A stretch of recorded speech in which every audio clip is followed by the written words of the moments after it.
you will get an email like this to do your annual return. And once you get this email, you can go and file this for just $12. You can see here, the link also comes along with this. Once you click here, you come to this page and here you can continue to sign in. If you don't have the sign-in account, I have made a separate video how to create GC key. You can go and watch that video.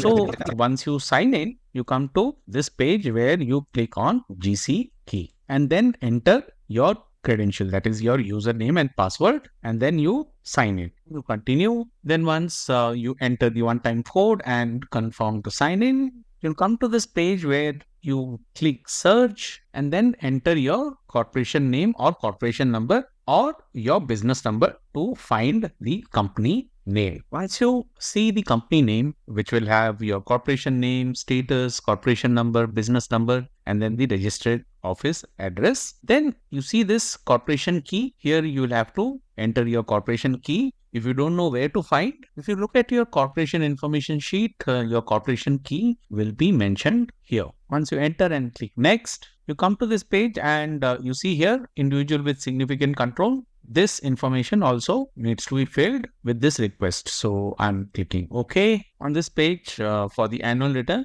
You see here, this information list here is not up to date. So don't worry, we will send you information by email on how to update soon as you finish with the filing of your annual return. You will get to see corporate name, business number, registered office address, director information. So once you have gone through that, click next.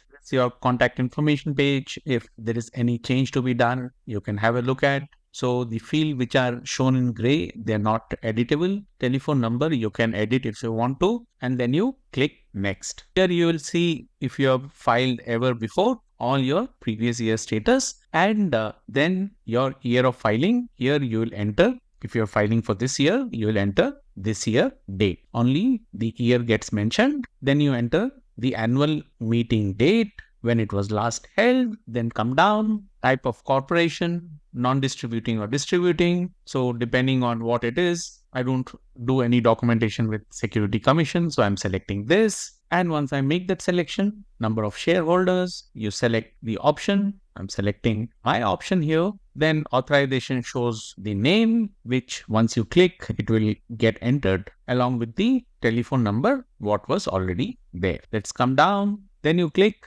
next. Here on this page, read everything, including the caution. And then here I'm selecting I confirm and click next. This is the individual with significant control page. And here I have selected my option. And once that is done, click next. This page, you get this autofill information. And once I click on that, it fills the first name, last name, middle name, date of birth. Then you have to select the country of citizenship, country where the individual with significant control is considered a resident for tax purpose. That also gets selected. And then you enter your residential address, which is a requirement, including all details, what is shown here as asterisk. Then you have this option, should a different address be made public? Here you will select your response and type of interest or control. You will make the selection from this drop down. I have made my selection and then enter all the details what is required, including when